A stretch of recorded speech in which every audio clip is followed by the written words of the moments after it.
I was cooking soup for my sick grandson when my lawyer called me. His voice sounded scared. What he told me about my daughter-in-law made my hands shake. Within hours, I was driving to the police station knowing my family would never be the same. If you're watching this, please hit subscribe and tell me what city you're from. Let me tell you how this all started. Because what seemed like a normal day became the scariest day of my 72 years. My name is Eleanor Davis. 6 months ago, I thought my daughter-in-law was an angel sent from heaven. My son David had married Sarah, a sweet teacher who loved children and always brought me flowers. When they asked me to help pay for their new house, I said yes right away. After all, they promised I could visit my grandchildren whenever I wanted. That Wednesday morning, I was making chicken soup for my grandson, who had a cold. The smell filled my small kitchen, reminding me of when I used to cook for David when he was little. Then my phone rang with the call that changed everything. Thomas Bradley had been my lawyer since my husband died 10 years ago. He only called during work hours, never at night, unless something was very wrong. Eleanor, his voice was tight with worry when I answered. You need to sit down right now. I turned off the stove and sat at my kitchen table. The yellow curtains I had sewn last spring looked so bright and happy, but his voice made everything feel dark. What happened, Thomas? Is someone hurt? No, Eleanor, but this is about Sarah. About your son's wife. My heart started beating fast. What about Sarah? She's not who you think she is. Those words made the room feel cold. What do you mean?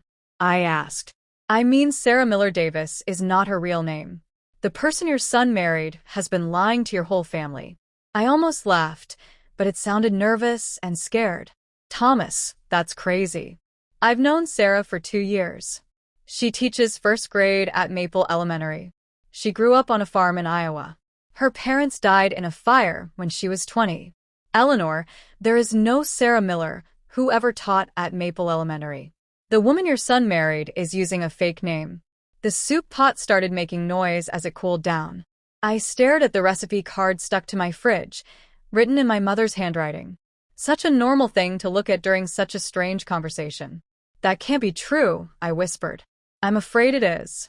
My detective started looking into her past for the insurance papers you asked me to check. What he found will shock you. Thomas stopped talking for a moment. Eleanor, you need to go to your son's house right now. Don't call first. Don't tell them you're coming. Just go there now. As I drove to David's house, my hands wouldn't stop shaking on the wheel. I thought about how much I had loved my new daughter-in-law. Maybe I loved her too much. When you lose your husband and your only child gets busy with work and friends, a kind daughter-in-law feels like a gift from God. Sarah always seemed so happy to see me, calling me Mama Eleanor with such a sweet voice that it made me smile for days. She was the one who said I should help them buy a house. Mama Eleanor, she had said while we drank tea in my garden, this apartment is getting too small for you. And the stairs are getting harder to climb every day. I had lived in that apartment for 20 years, watching my neighbors grow old, tending the small flower garden that reminded me of the farm where I grew up. But Sarah painted such a pretty picture of family dinners and grandchildren playing in a big backyard that I found myself nodding along. David and I have been talking, she continued, holding my hand gently. We need help buying our dream house. I know it's a lot to ask, but if you sold this place, you could help us start our family right. And you could get a nice little place closer to us. We could have dinner together every Sunday. The house had cost $60,000. I gave them $45,000 from selling my apartment, money I had saved for my old age. But seeing David's face when he got the keys to his first house made every dollar feel worth it. Or so I thought then. Now, parking outside their beautiful home with its white fence and red door, I felt sick to my stomach. The house they bought with my life savings looked so perfect in the afternoon sun. Through the living room window, I could see them playing with their baby daughter. They looked so happy, so normal, like a young family excited about their future. I sat in my car for a long time, watching them through that window. Whatever Thomas's detective had found, my son didn't know about it yet. In a few minutes, I was going to break his heart. But as I watched Sarah laugh and kiss little Emma, I realized something that made my blood feel like ice water. She had been pretending this whole time. Every smile, every hug, every time she called me Mama Eleanor. It had all been fake. And I had not only believed her, I had paid her for the lie. David opened the door with his big smile that always reminded me he was still my little boy, even though he was 38 now. Mom, perfect timing. Sarah just put Emma down for her nap, and we were about to have coffee. He looked different somehow. Tired in a way that went deeper than just being a new dad. Everything okay, sweetheart? I asked, following him into their beautiful living room. Just work stress, he said. The new boss is pretty tough. But his smile looked forced and worried. Sarah came out of the kitchen wearing a flowered dress, looking like she belonged in a magazine about perfect families. Mama Eleanor, I'm so happy you're here. She hugged me with the same warmth she had shown for 2 years. For a second, I wondered if Thomas had made a mistake. This couldn't be acting. Nobody was that good at pretending. I just made fresh cookies, she said. The kind you taught me to make with the chocolate chips. Emma loves them, even though she can only eat tiny pieces. As she went back to get the cookies, I noticed something I had never seen before. The house was decorated exactly how Sarah wanted it. None of David's things were anywhere to be seen. Not his baseball cards from when he was a boy, not the wooden clock his father had made him, not even the family photo from our last Christmas together. It was like David Thompson had disappeared from his own home. Sarah sure has strong ideas about decorating, I said carefully. David looked around the room like he was seeing it for the first time. Yeah, she has great taste. She said my old stuff made the place look messy and childish. But his voice sounded sad, like a little boy who had been told his toys weren't good enough. David, I said quietly, can we talk alone for a minute? Sarah appeared in the doorway instantly, like she had been listening from the kitchen. Is everything all right?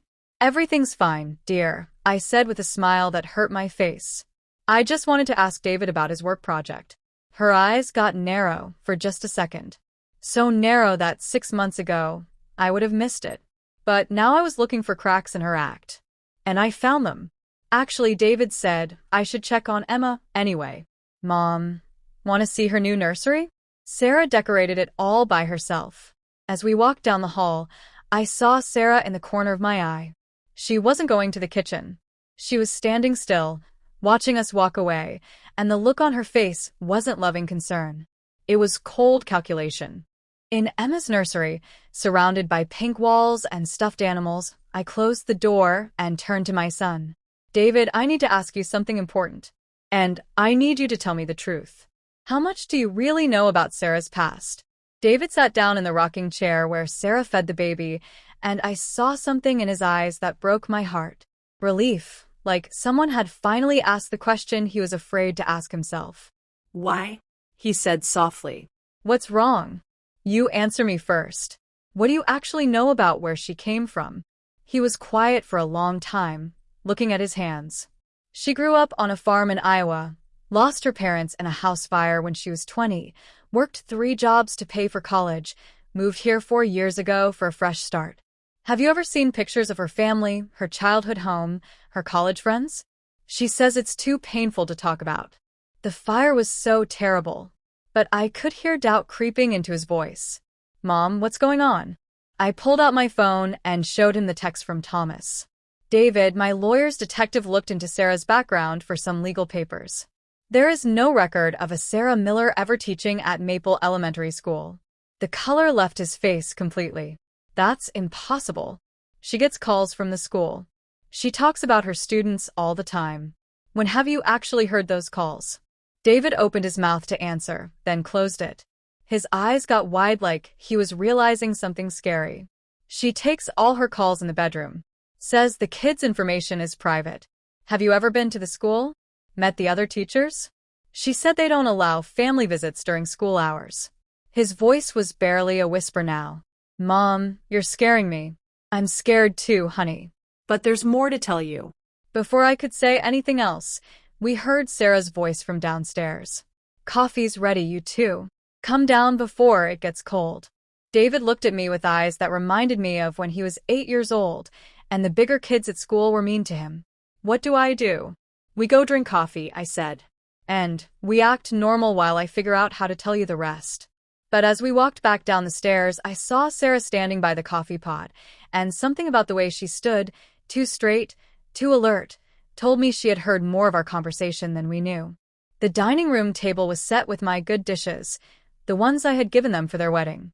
Sarah had made a beautiful table with fresh flowers and cloth napkins. "This looks wonderful, sweetheart," I said, sitting down in my chair. "I wanted everything to be perfect," Sarah said, but her smile looked different now. "David has been working so hard lately. I thought a nice family coffee time might help him relax."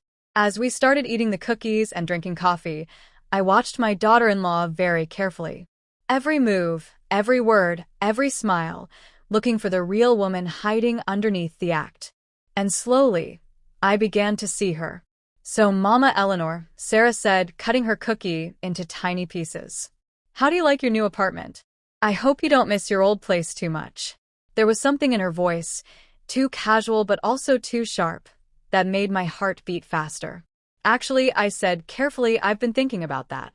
It's been almost a year since I sold my place, and I never got a clear picture of where all that money went." David looked up from his coffee cup. "What do you mean, Mom?"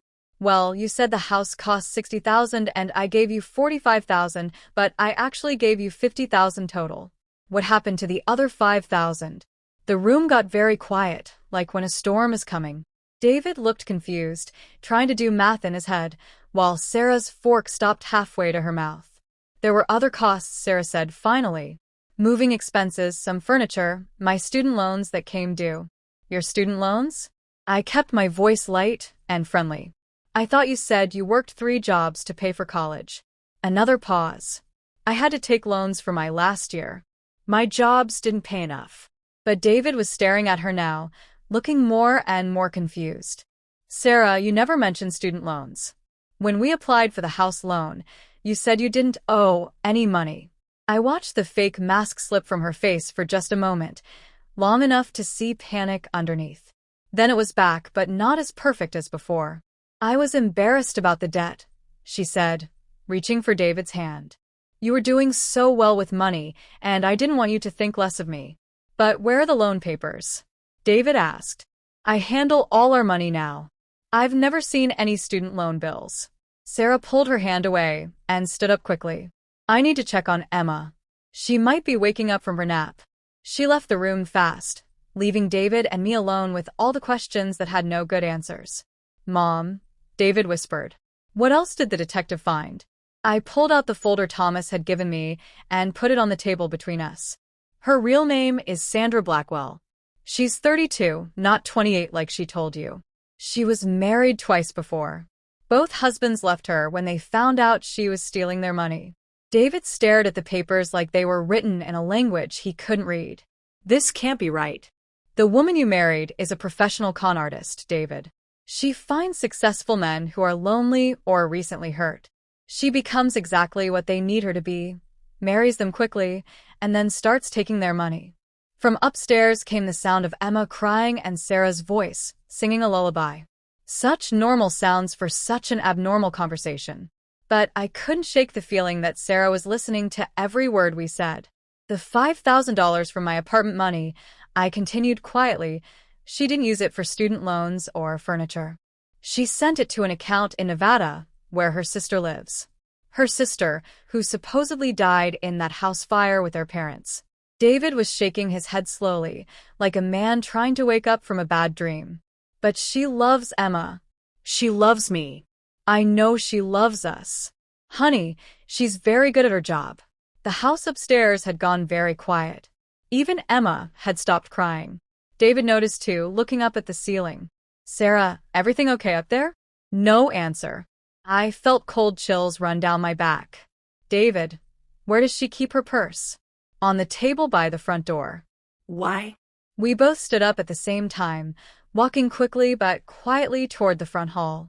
The purse was gone. So were Sarah's car keys. The front door was open just a crack, and cool air was coming through. "She's gone," I said. David ran to the window. "Her car is still here. She probably has another car parked down the street." David listened to me carefully. "We need to call Thomas right now, and then we need to call the police." But David was staring at the coffee table where Sarah's phone was sitting next to her half-eaten cookie. She left her phone. I picked it up. It wasn't locked, which should have been another warning sign I missed. The call history was mostly empty, but the text messages told a scary story. Messages to someone named Rick. The old woman is asking too many questions. How much longer do I need to stay? The bank account in Vegas needs more money. And then from today, emergency. She hired a detective. Need to leave now. David, I said quietly, sit down.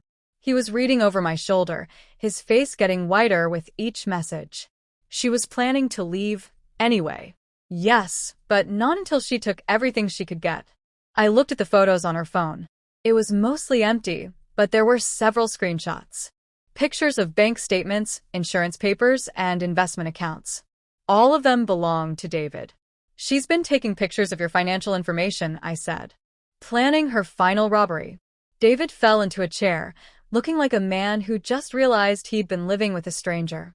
How long do you think she was going to wait? I thought about everything that had happened, how Sarah had been pushing for joint bank accounts, asking about David's retirement money, convincing me to sell my apartment and give them more money. I think she was planning to disappear right after she got access to your life insurance money. She mentioned that last week, didn't she? Said married couples should make each other beneficiaries. David nodded slowly. She said we should do it this weekend. She even printed out the forms. They're on my desk upstairs. We looked at each other across the table covered with the remains of what had been an hour ago, a normal family visit. My son's marriage was over. The woman he loved and trusted had never existed. But there was something else in David's eyes now. Along with the pain and shock, I saw something that looked like relief. You know what the worst part is, Mom? He said quietly. Part of me already knew something was wrong. The police came within 15 minutes, but we all knew Sarah was long gone. Detective Martinez, a kind woman about my age, listened to our story with the tired look of someone who had seen this happen before. Ma'am, she said to me after looking at Sarah's phone, you probably saved your son from losing everything he owned. These marriage con artists usually move fast once they get legal access to money. David was sitting at his kitchen counter staring at the insurance papers Sarah had prepared for him to sign. She kept saying we should do this today. Said it was romantic for married couples to take care of each other financially. Romantic? I said dryly. Nothing says I love you like a $100,000 life insurance policy. Detective Martinez almost smiled at that. Mrs. Davis, I'm going to need you to work with our fraud department. Your lawyer's investigation gives us a good start, but we need to trace where all the money went and find other people she might have hurt. Other people? The words hit me like ice water. How many others do you think there are? David asked. Based on what your mother's investigator found, possibly 20 or more. Sandra Blackwell has been running this scheme for at least 6 years in 3 different states. I felt sick thinking about other mothers who had given their life savings to help their children's happiness, only to watch it disappear into the hands of a professional thief. Other men like David who had been tricked into believing they had found true love. Detective, I said, what are the chances we'll get our money back? Honestly, not very good. These operations move money fast through many different accounts in different places. But we might be able to stop her from hurting other families. After the police left, David and I sat in his living room, surrounded by the pieces of Sarah's deception. Her coffee cup still sat on the side table, lipstick mark perfectly preserved. Her sweater hung over the back of the couch like she had just stepped out for a minute. I have to ask you something, Mom, David said quietly. And I need you to tell me the truth. I prepare myself for the question. Did you ever really like her? Or did something always feel wrong? I thought carefully before answering. The truth was complicated. I wanted to like her so much that I ignored the little voice in my head. I said, finally. There were small things that bothered me, but I told myself I was being a jealous mother-in-law. The way she never had detailed stories from her childhood. How she changed the subject when I asked about her college friends. The fact that in 2 years, not one person from her past ever called or visited. David nodded slowly. She said she liked to focus on the future instead of living in the past. I thought it was healthy and positive. It was suspicious, I corrected. And we both mistook suspicious for admirable. My phone rang.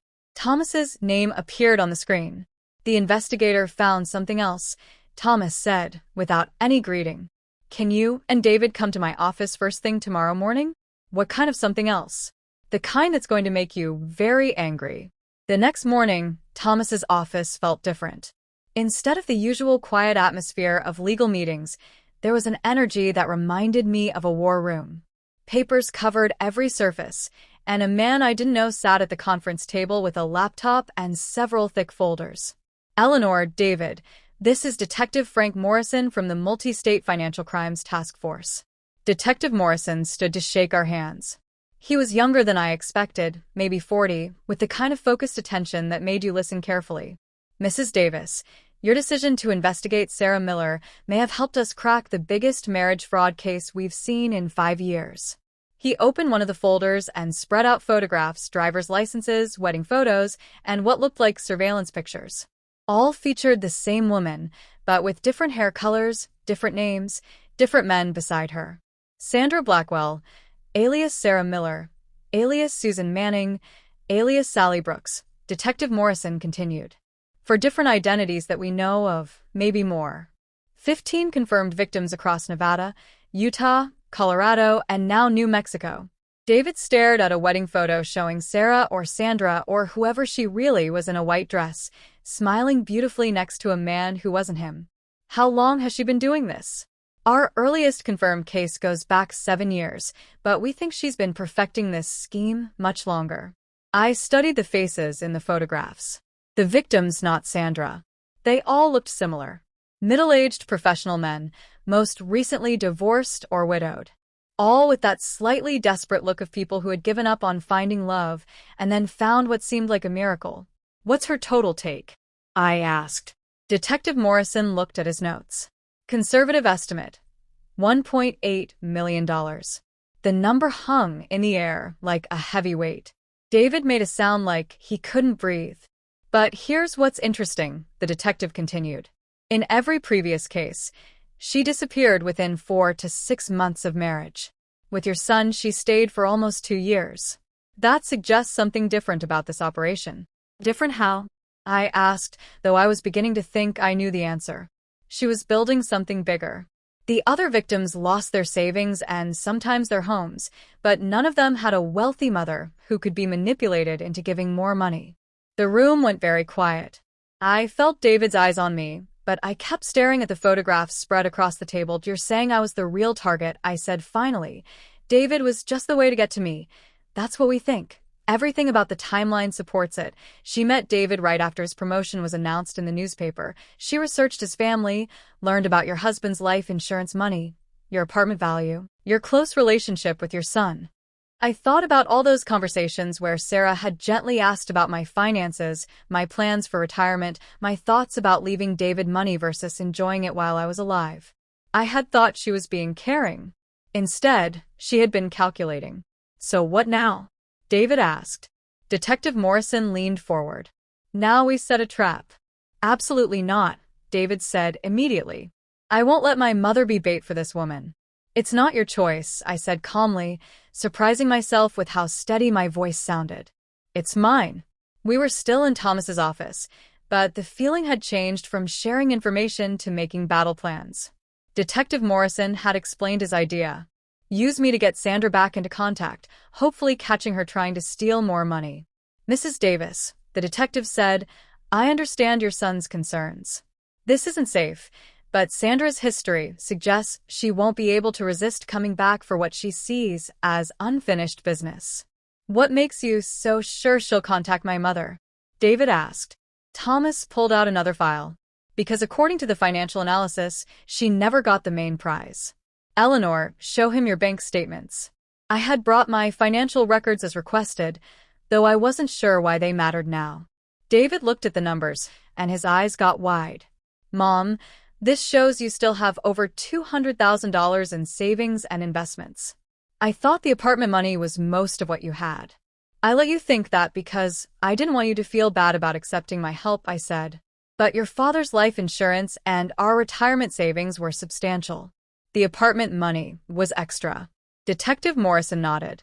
Sandra spent months setting up the perfect plan to get this money. She's not going to walk away from $200,000 without trying again. But she knows we found out about her lies, David protested. Does she? I asked, thinking it through. She ran when she heard us talking, but she doesn't know how much we learned or what proof we found. For all she knows, we just had suspicions. Detective Morrison smiled. Exactly. And that's where you come in, Mrs. Davis. We're going to let her think she still has a chance. The plan was simple, but clever. I would contact Sandra through a mutual friend, a teacher at the school where she claimed to work, but who was actually part of a network Sandra used for fake references. I would act confused and heard about her sudden disappearance, but not accusing. You'll play the worried mother-in-law who thinks maybe David said something to upset her, Detective Morrison explained. You want to help fix their marriage. You're concerned about your son's happiness and your granddaughter's future. And if she takes the bait, she'll come back with a story. Something that explains her disappearance and makes David look like the bad guy. She'll probably claim he was mean or controlling, that she was scared, but she still loves him and wants to work things out. I thought about the woman who had sat at my son's table, who had hugged me with such apparent warmth, who had called me Mama Eleanor with tears in her eyes when David proposed. How much of that performance would she bring back to get her hands on my money? There's something else, I said quietly. Something I haven't told you. All three men looked at me expectantly. Last month, Sarah asked me about my will. She said she was worried about David's financial security if something happened to me. She wanted to know if I had thought about making provisions for his wife in my will. Detective Morrison's eyes lit up. She was setting up the final stage. I think she was planning to cause an accident, I said, the words feeling strange coming out of my mouth. Not right away, but eventually. After she had gotten access to David's money and arranged to inherit mine. The room went very quiet again. David had gone pale. Mom, you can't do this. It's too dangerous. I looked at my son, my successful, intelligent son, who had been completely fooled by a woman who saw him as nothing more than a stepping stone to his mother's bank account. Honey, I said, I've been dealing with dangerous situations longer than you've been alive. And right now, I'm the only chance we have to stop her from doing this to someone else's family. 3 days later, I was sitting in a coffee shop in downtown Albuquerque, waiting for Sandra Blackwell to walk back into my life. She had responded to my carefully written message exactly as Detective Morrison had predicted. Poor, scared Sarah, devastated by David's sudden jealousy and controlling behavior, but desperate to save their marriage if there was any way to do it. She loved him and Emma so much, but she had been frightened. Could I possibly meet with her? Could I help her understand what had gone wrong? I had agreed immediately, playing the part of the worried mother-in-law who just wanted her family to be happy. The performance had felt natural, probably because part of it was still true. I did want David to be happy. I just wanted it to be with someone real. Detective Morrison and his team were positioned around the coffee shop, but I felt strangely calm sitting there alone. Maybe it was because I finally knew exactly who I was dealing with. The uncertainty had been worse than the truth. At exactly 3 o'clock, she walked in. She looked different. Brown hair instead of blonde, less makeup, clothes that suggested struggle rather than success. But it was definitely the woman who had stolen 2 years of my son's life and $50,000 of my money. Mama Eleanor, she said, approaching my table with tears already forming in her eyes. Thank you so much for agreeing to see me. I stood and hugged her the way a loving mother-in-law would, while inside I marveled at her nerve. Of course, sweetheart. I've been so worried about you and little Emma. She sat down across from me, and I found myself studying her face with new eyes. Now that I knew what to look for, I could see the calculation behind every expression, the slight pause before each emotional reaction as she decided what response would work best. I don't know where to start, she said, wiping her eyes with a tissue. Everything happened so fast. David just changed completely. He became suspicious of everything I did, every phone call, every conversation. He started accusing me of lying, saying I wasn't really a teacher. What kind of accusations? I asked gently. He said I had never worked at the elementary school, which is ridiculous. He called them pretending to be someone else, asking about me. But they couldn't give out information about employees to random people. When they wouldn't confirm my employment, he decided that meant I had been lying. I nodded sympathetically. That does sound like a misunderstanding. And then he found some old photos on my phone from before we met, pictures with my cousin's husband at a family dinner, and he became convinced I had been married before. He wouldn't listen when I tried to explain. The lies came so easily, each one designed to make David look paranoid and unreasonable, while making her look like the victim of his unfounded suspicions. If I hadn't known the truth, I might have believed her. "Sarah," I said carefully, "David showed me some bank records. He seemed to think there were money problems."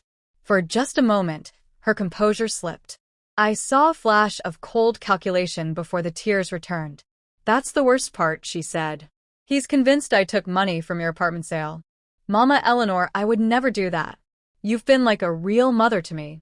She reached across the table and took my hand, and I had to resist the urge to pull away. "I know, sweetheart," I said. "But David seems very sure about what he found. Maybe if you could just explain the bank transfers, show him where the money went." "What bank transfers?" she asked, but her grip on my hand had gotten tighter. "The $5,000 that went to Nevada," I said quietly.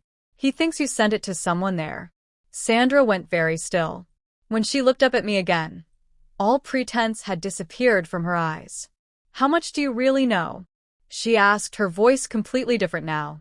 Harder, colder, without any trace of the sweet daughter-in-law I thought I had loved. I smiled at her, and for the first time in this whole ordeal, I felt genuinely happy. "Everything, Sandra," I said. "We know everything." The change was amazing to watch.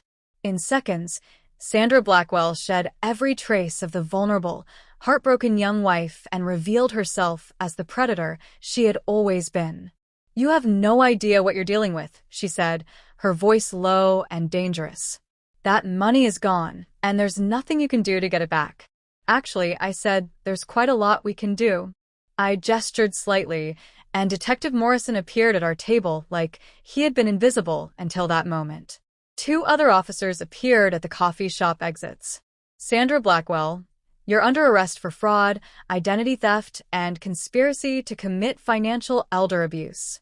She didn't fight as they put handcuffs on her, but the look she gave me was pure hate. "This isn't over. You can't prove half of what you think you know." "We don't need to prove half," Detective Morrison said calmly.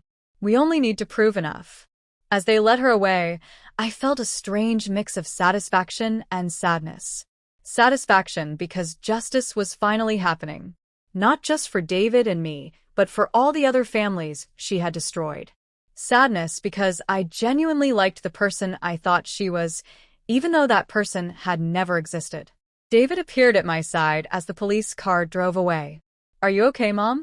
"I'm fine," I said, and realized I meant it. Better than fine, actually. "What happens now?" "Now we rebuild," I said. "And we do it honestly this time." 6 months later, David and I were sitting on the porch of my new house, a cozy place I had bought with my own money, chosen because I liked it, not because someone else convinced me I needed it. The legal case was moving forward, but Detective Morrison was confident they would recover at least some of the stolen money from Sandra's network of accounts. "I got a letter today," David said, pulling an envelope from his jacket pocket. "From one of Sandra's other victims, a man in Colorado whose case helped build the prosecution's evidence." "What did he say?" "He thanked us. Said knowing other people had been through the same thing helped him feel less stupid for falling for her act." I looked at my son, who was slowly becoming himself again after Sandra had systematically isolated him and destroyed his confidence. "You weren't stupid, David. None of us were. We were human. Still feels pretty stupid." "Well," I said with a smile, "if we're going to feel stupid about something, let's at least feel stupid about something worthwhile. Like believing in love instead of assuming the worst about everyone we meet." David laughed, the first real laugh I had heard from him in months. "When did you become so wise?" "I've always been wise," I said. "You just stopped listening to me for a while there." As the sun set over the mountains, I thought about the strange journey that had brought us to this moment. I had lost money, but I had gained something more valuable. The knowledge that I could trust my instincts, that I could take action when needed, and that sometimes the people trying to protect you need protection themselves. Thanks for listening to Her Voice Unfolds. Don't forget to subscribe and share your story in the comments. Your voice matters.